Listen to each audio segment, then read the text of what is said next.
하나님 주시는 말씀 골로새서 1장 14절로 20절 말씀입니다. 제가 봉독에 올리겠습니다. 그 아들 안에서 우리가 구속 곧 죄사함을 얻었도다. 그는 보이지 아니하시는 하나님의 형상이요 모든 창조물보다 먼저 나신 자니 만물이 그에게 창조되되 하늘과 땅에서 보이는 것들과 보이지 않는 것들과 혹은 보좌들이나 주관들이나 정사들이나 권세들이나 만물이 다 그로 말미암고 그를 위하여 창조되었고 또한 그가 만물보다 먼저 계시고 만물이 그 안에 함께 섰느니라.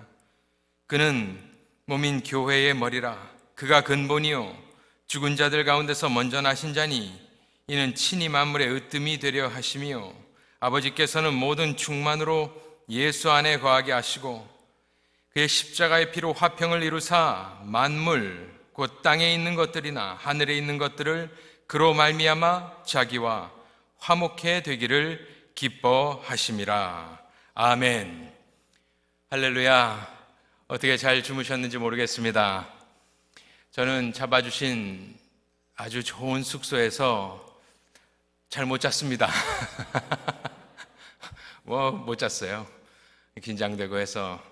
그런데 이 새벽에 귀한 성도님들 다시 만나 뵙게 돼서 반갑고 영광입니다. 또 오늘 새벽 기도지만 생업에 종사하시는 분들 또 금방 나가셔야 될 테니까 제가 어쨌든 좀 빨리 말씀을 전해보도록 하겠습니다. 하지만 좀 늦어지면 부담 갖지 마시고 또 나가셔도 되겠습니다. 제가 준비한 말씀 중에 오늘 새벽 말씀이 가장 어렵고 딱딱한 말씀입니다. 읽어보셨겠지만 이 새벽에 묵상하기 참으로 힘든 말씀입니다. 하지만 저는 개인적으로 이 말씀이 지난 몇 해 동안 제 머릿속을 맴돌고 있기 때문에 그런 같은 소망을 가지고 이 말씀을 준비하였습니다. 몇 해 전에 제가 책을 읽고 있는데 미국 젊은 신학자가 쓴 책인데 그분이 이 골로새서 1장 말씀을 주석하면서 간단하게 쓴 말씀이 있었습니다. 그런데 너무나 당연한 말인데 왜 이게 이렇게 충격적으로 다가왔는지 모르겠습니다. 제가 번역해서 한 구절입니다. 딱 한 절인데 읽어드리겠습니다. 예수가 우리를 위해 세상에 오신 것이 아니라 우리가 예수를 위하여 세상에 왔다. 예수가 우리를 위해서 세상에 오신 것이 아니라 우리가 예수를 위하여 세상에 왔다? 참 당연한 말씀이고 아는 말씀인데 그분이 그렇게 주석을 하였을 때 참으로 신선하고 충격적으로 다가왔습니다. 가만히 생각을 해보았습니다. 왜 이 당연한 말씀이 나에게 충격적일까? 왜 나는 이 말씀이 신선하다고 생각이 되었을까? 생각해보니 제 생각에 오류가 있었음을 발견하게 되었습니다. 그것은 많은 성도님들이, 그리스도인들이 저와 같이 생각하지 않았을까 생각이 됩니다. 그것은 우리가 예수를 구속자로만 생각을 한다는 것입니다. 예수를 구속자로만 생각을 하면 어떠한 현상이 벌어지냐면 예수님이 2000년 전에 내 죄를 위하여 십자가에 못 박히고 죽으시고 부활하기 위하여 이 땅에 오셨다. 구속자니까. 나를 구원하시려고 오셨다. 나를 천국 백성 만들어 주시려고 2000년 전에 육신을 입고 이 땅에 오셨다 생각을 합니다. 당연한 말씀이고 맞는 말씀이죠.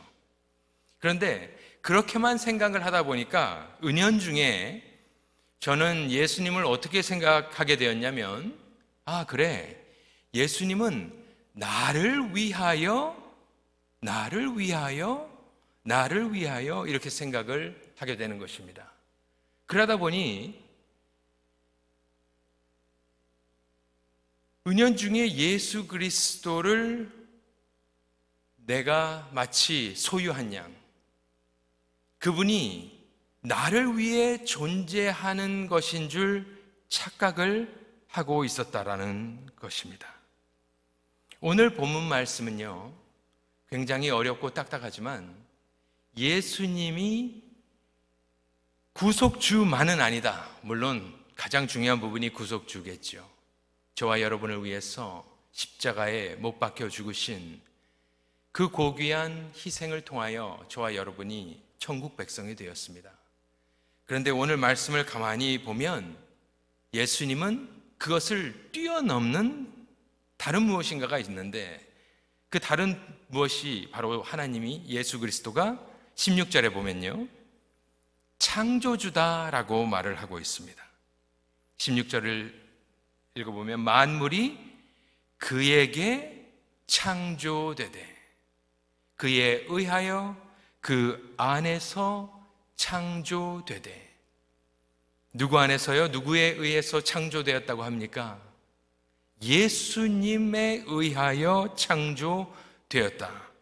보통 우리가 예수 그리스도를 생각할 때 구속주로만으로 생각을 하는데, 성경을 보면 예수님은 분명히 창조주 하나님이심을 성경은 이야기하고 있는 것입니다. 그것도 한 걸음 더 나아가서 그에 의하여 창조되었고 그를 위하여 창조되었는데, 그 모든 주체가 예수 그리스도라는 사실입니다. 길을 지나가는 그리스도인을 자꾸 물어보면 예수가 누구입니까? 물어보면 그분들은 어떻게 보통 대답하시겠습니까? 구속주다라고 이야기를 할 것입니다. 그런데 오늘 말씀은 만물이 그에게 창조되었다 이야기를 합니다. 17절을 보니까 창조주만도 아닙니다. 창조하고 끝난 것이 아닙니다. 17절에 또한 그가 만물보다 먼저 계시고 만물이 그 안에 함께 섰느니라. 지금 이 모든 피조 세계가 지탱되고 유지되고 있는 것은 만물이 그 안에 서 있기 때문입니다. 누구 안에요? 예수 안에. 히브리서 1장 3절을 보니까 이는 하나님의 영광의 광채시요 그 본체의 형상이시라. 그의 능력의 말씀으로 만물을 붙드시며 이야기합니다. 동일한 말씀입니다. 그러니까 예수님이 무엇이냐? 예수님은 단순히 구세주만이 아니라 우리를 창조하신 창조주시고, 또 우리를 지금 예수 그리스도의 말씀 가운데 우리를 붙잡고 계셔 주시는 이가 예수 그리스도라고 이야기를 하는 것이고, 18절로 20절을 보면 저희들이 잘 아는 화목해 하신 주, 구속주, 교회의 머리임을 말씀해주고 계십니다. 그래서 이 말씀을 묵상해 보면 예수 그리스도를 파노라마와 같이 펼쳐서 설명을 하는데, 아, 그렇구나. 예수는 2000년 전에 나를 위하여 이 땅에 태어나셔서 나를 위하여 십자가를 지셨지만 2000년 성육신하기 그 이전에 만물을 창조하셨구나. 만물이 그로 말미암는데 그를 위하여 창조되었구나. 그리고 지금 이 순간 저와 여러분이 숨쉬고 생명을 가지고 살 수 있는 이유는 우리가 예수 안에 있기 때문인 줄로 믿습니다. 그러니까 그 모든 것을 종합해보면 그 젊은 신학자의 말이 맞는 것이죠. 예수가 우리를 위하여 이 땅에 온 것이 아니라, 물론 맞는 말씀인데, 우리가 예수를 위하여 이 땅에 온 줄로, 그를 위하여 창조된 줄로 믿습니다.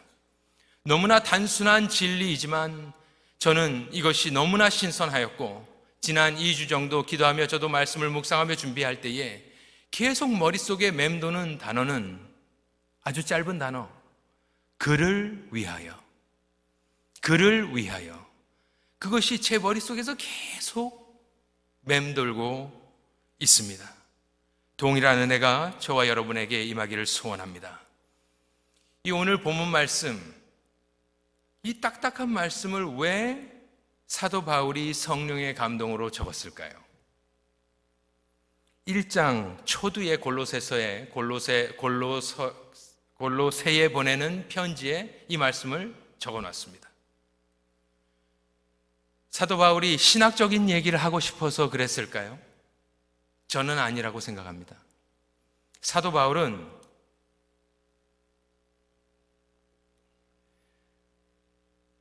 전도자였고 선교사였고 목사였습니다. 그래서 사도 바울이 성령의 감동으로 이런 말을 쓸 때는 목적이 있는 것입니다.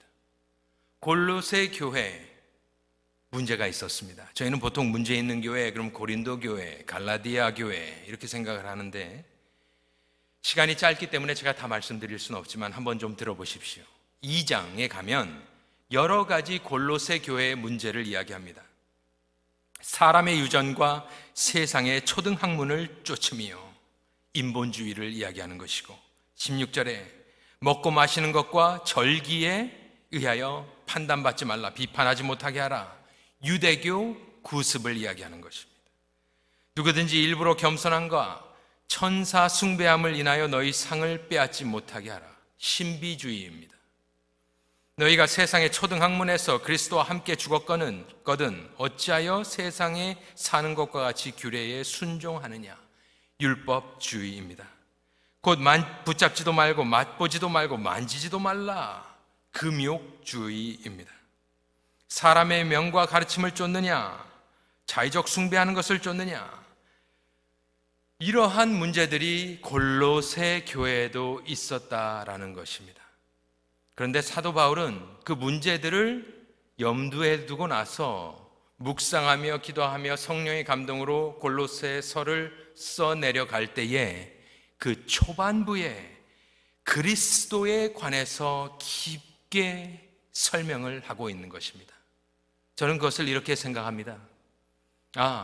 사도 바울의 입장에서는 그 많은 골로새의 여러 가지 제가 말씀드린 언급된 문제들을 해결하는 출발점을 예수 그리스도 안에서 찾으려 하는 거구나. 그냥 무슨 신학적인 얘기를 막 하는 것이 아니라, 예를 들면 가정에 문제가 있다고 칩시다. 그래서 목사님 신방을 부탁합니다. 신방 신청을 하였습니다. 그런데 목사님께서 가정의 문제를 가만히 들으시더니 기도하고 나셔서 이 말씀을 한다고 생각해 보십시오. 우리가 그 아들 안에서 우리가 구속고 죄사함을 얻었도다. 쭉 만물이 그에게 창조되었다. 만물이 다 그로 말미암고 그를 위하여 창조되었다. 이 말씀을 목사님이 말씀하고 있다 생각해 보십시오. 어떻게 반응하시겠습니까? 목사님, 왜 자꾸 딴소리 하십니까? 아니, 우리 문제가 있다니까요. 우리 가정에 지금 문제가 있는데, 아니 무슨 목사님 무슨 이런 소리를, 어려운 소리를 하고 계십니까? 그런데 사도 바울은 저는 확신합니다. 골로새 교회가 잘못돼 가는 모든 문제의 근본은 예수 그리스도를 깊이 묵상하지 않음에 있었고, 예수 그리스도를 떠난 다른 곳에서 신앙생활의 만족을 찾으려 하고 있었기 때문에 사도 바울은 골로새 교인들에게 그리스도의 신비한 모습을, 창세 이전에 있었던 모습을, 그래서 기독론에서 골로새서 1장 이 부분의 말씀은 아주 중요한 말씀입니다. 그러니까 신학자로서 아주 고상한 소리, 그런 말씀을 하는 것이 아니라, 이 말씀이 너희가 가지고 있는 현실적인 문제를 풀어가는 첫 단추고, 예수 그리스도가 누구인지 깊이 묵상하는 것이 너희들의 문제를 풀 수 있는 열쇠이다 라고 이야기를 하고 있는 것입니다.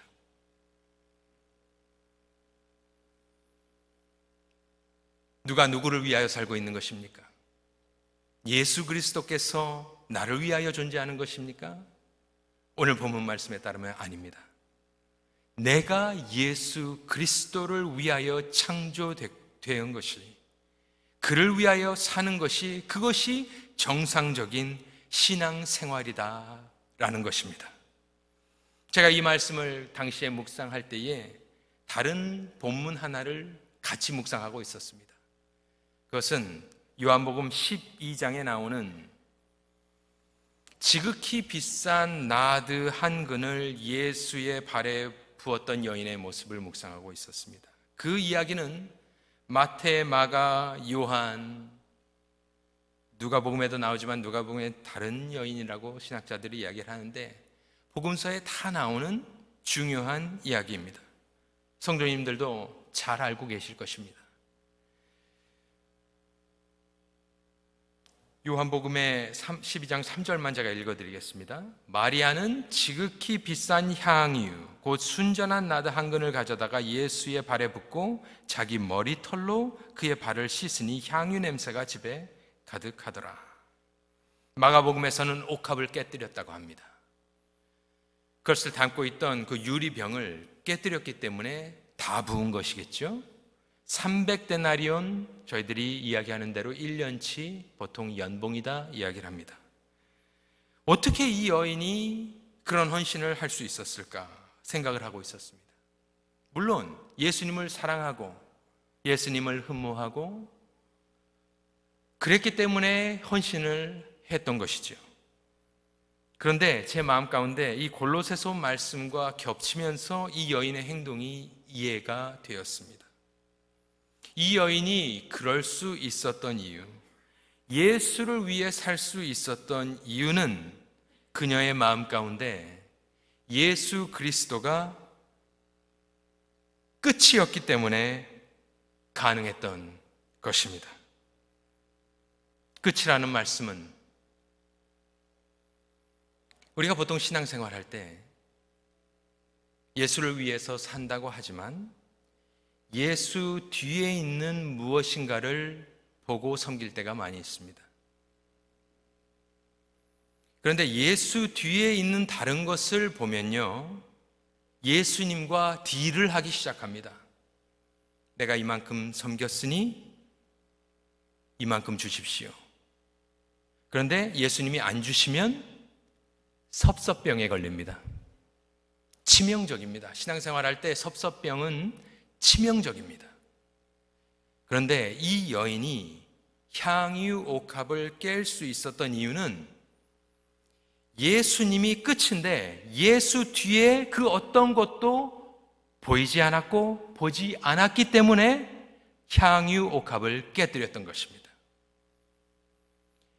예수님이 그 말은 종점이라는 소리예요. 우리가 신앙생활을 하며 자, 다 왔습니다. 내리세요. 그리고 내려봤더니 예수님이 계신 거예요. 그러면 그것이 끝이면, 예수 그리스도가 끝이면 어떻게 성도님들 신앙생활 하실 수 있겠습니까? 하실 수 있어야 된다는 말입니다. 왜냐하면 저희들이 그를 위하여 창조되었기 때문입니다. 그 뒤에 다른 것이 보인 사람들은 가룟 유다가 여기서 이 여인을 꾸짖습니다. 가난한 사람들한테 줘야지 무슨 소리 하냐고, 무슨 짓을 하냐고 꾸짖습니다. 가만히 보면 예수 이외에 다른 것을 원했던 사람들은요, 이 행위를 이해할 수 없었고 꾸짖었고, 때로는 연약한 저와 여러분은 우리가 원하는 것을 예수님이 주지 않을 때 예수님을 꾸짖습니다. 아니 예수님, 내가 어떻게 헌신했는데 이것밖에 주시지 않으시나요? 섭섭합니다. 그런데 저와 여러분, 우리 주 예수 그리스도께서 처음과 끝이시고 알파와 오메가가 되시는 줄로 믿습니다. 예수 그 뒤에는 없습니다. 거기가 끝입니다. 그것이 순전한 신앙생활 아닐까요? 사도 바울도 그런 고백을 했습니다. 내가 이 육체 가운데 사는 것은 나를 사랑하사 나를 위하여 자기 몸을 버리신 하나님의 아들을 믿는 믿음 안에서 사는 것이라. 다른 것을 생각하지 않는 헌신이 있었다라는 것입니다. 요즘 어떻습니까? 어디나 마찬가지인 것 같습니다. 요즘은 헌신을 찾아보기가 쉽지 않습니다. 저는 저를 지도하셨던 목사님들의 헌신을 알고 있고 감히 따라갈 수 없지만 배우려 했고 하고 있습니다. 저를 지도하셨던 장영춘 목사님께서는 주례를 하실 때 주의 종들이 결혼할 때가 있습니다. 그러면 항상 하시는 질문이 있었습니다. 영어권인데 한국말로 그냥 하시는데 이렇게 꼭 이봐, 이렇게 이봐. 교회가 먼저야, 가정이 먼저야. 그때 대답 잘해야 됩니다. 그런데 많은 전도사님들이 가정이라고 대답을 할 때가 있었습니다. 그러면 그 결혼식은 그냥 끝난 거예요. 거기에 쓰셔서 훈계를 하시는데 뭐 결혼식 주례고 설교고 다 없고 그냥 꾸중을 하시는데 저는 몇 번 봤습니다. 그래서 조마조마합니다. 그냥 교회라고 대답을 해라. 교회라고 대답을 해라. 그러면서 그것이 마음에 안 드시는 거죠. 그러면서 나 때는 우리 아들을 1살 먹은 애를 그 발을 묶어가지고 애기 침대에 묶어놓고 신방을 갔는데 너희들은 뭐 하고 있느냐? 그분도 거의 10년 넘게 교회 개척하시고 사례를 받지 않으셨어요. 사례를 다 헌금하셨습니다. 제가 또 두 번째로 모셨던 원로이셨던 한진관 목사님께서는 그분도 당신의 집을 팔아 헌금하여 교회를 건축하였습니다. 2015년에 한국의 합동총회 목사님들이 14년도에는 캘리포니아에 오셔서 목회자 수련회를 하셨고 사모님들과 300여 분이 오셨습니다. 그 다음 연도에는 동부 뉴저지로 오셨습니다. 동부 뉴저지에는 좀 적게 오셔서 100명, 150명 그렇게 오셨는데 당시에 동부에서 했을 때는 이 미국 목사님 강사 두 분을 어쨌든 그쪽에서 부탁해서 제가 이렇게 찾아드렸습니다. 그리고 가서 통역도 하고 이렇게 시간을 보내고 있었는데 어떻게 제가 아는 분이 한국 목사님께서 특별 강사로 초청되어 오셨습니다. 제가 아는 목사님이에요. 이용걸 목사님이 오셨습니다. 그래서 저는 그분 간증하는 거를 처음 들어봤습니다. 현장에서요. 뭐 여기 계신 성도님들은 잘 아시겠지만 제가 그 간증 들으면서 울었습니다. 젊었을 텐데. 그 흑인 그쪽에서 이렇게 하시는 분들, 자기 손으로 많은 분들 장례 예배했다. 그러면서 문 닫을 때 가서 같이 문 닫아주고 제가 그 말을 듣는데 막 눈물이 났습니다. 어떻게 저런 것을 할 수 있을까? 저렇게 하실 수 있을까? 어제 식사하면서 백 목사님 옆에서 제가 식사를 하면서 가만히 생각해 보니까 90년대 정확하게 기억이 안 나는데 90년대 중후반에 인도네시아에서 폭동이 났던 적이 있습니다. 그때는 인터넷이 거의 인터넷을 하지 않았죠. 90년대 중후반이니까 있었지만 그런데 제가 크리스찬 신문에 났던 그 큰 사진을 기억하는데 시내 한복판에서 큰 마셰데라고 그러잖아요. 그 칼을 들고 그리스도인을 죽이려는 한 무슬림의 웃고 있는 얼굴이 제가 그것을 읽었던 기억이 있습니다. 그래서 목사님께 여쭤봤습니다. 혹시 그때 90년 언젠데 목사님 그때 혹시 인도네시아에 계셨습니까? 그랬더니 계셨다는 거죠. 여기 계신 분들은 다 알고 계시겠지만 저는 처음 들었습니다. 거기서 정말 이렇게 목숨을 잃을 뻔하였고 사모님 또 사모님 어머님 이런저런 얘기를 해주시면서 제가 또 참 생각을 하게 되었습니다. 저는 오늘 이 아침에 영생교회 성도님들에게 우리가 그를 위하여 창조되었으니 더 헌신하십시오라는 말씀을 드리는 것이 아닙니다. 저는 영생교회 귀하신 1대 2대 목사님들과 성도님들의 헌신과 눈물을 알고 있다라는 말씀을 드리고 싶습니다.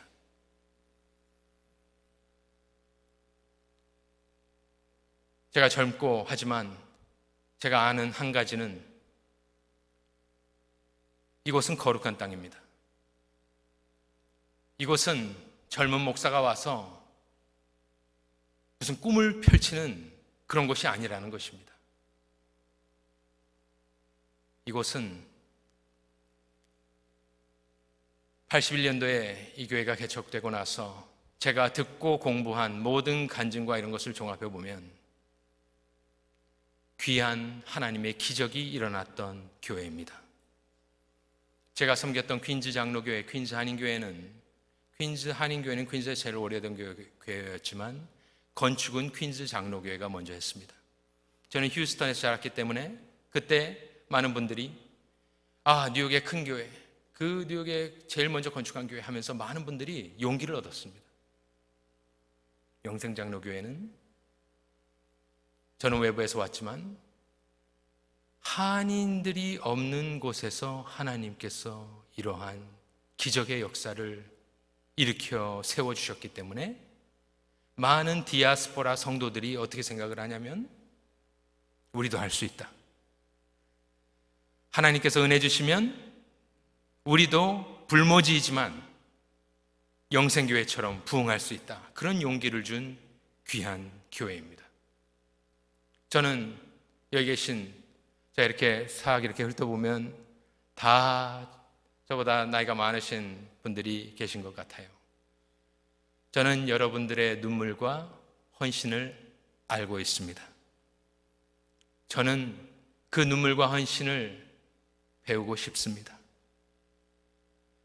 저희 세대는 고생을 모르는 세대입니다.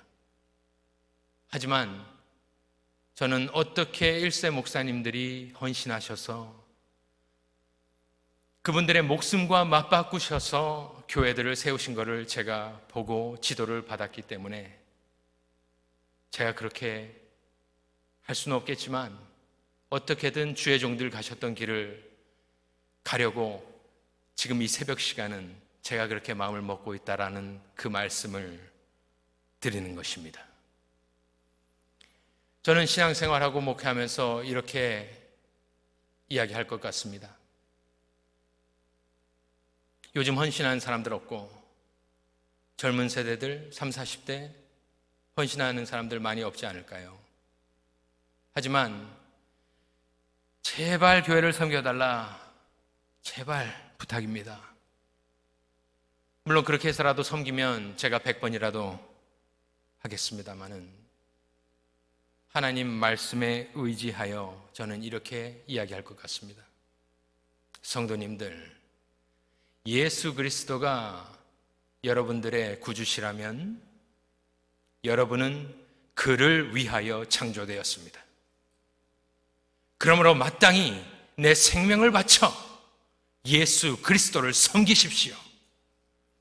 다른 열전을 볼 필요 없고 다른 무슨 위대한 신앙의 선배들을 볼 필요 없이 이 귀한 교회에서 하나님께서 이루셨던 역사가 있습니다.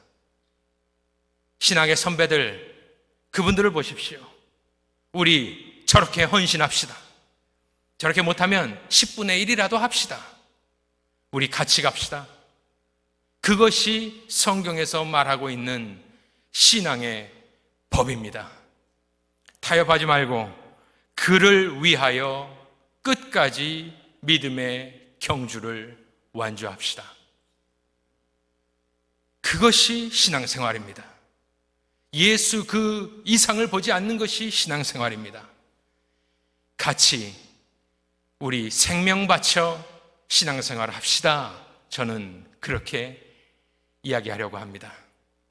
오늘 이 새벽에 영생 파킹랏에 들어오니까 제가 어제도 말씀드렸지만 제가 종종 처음 1학기 때에 여기 와서 새벽 기도를 드리곤 했습니다.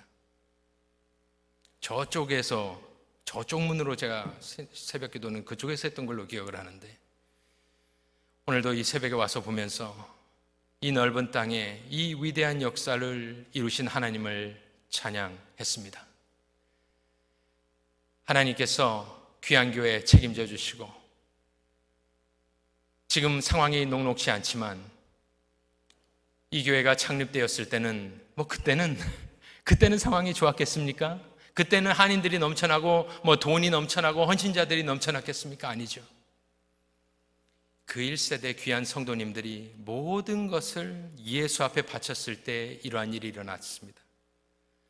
다음 세대에도 그러한 헌신과 눈물과 기도가 있기를 소원하며 오늘 이 새벽에 하나님께서 지금 바라보고 계신데 영생교회의 미래를 책임져 주심을 믿고 감사하며 오늘 예배 이 말씀을 마칩니다.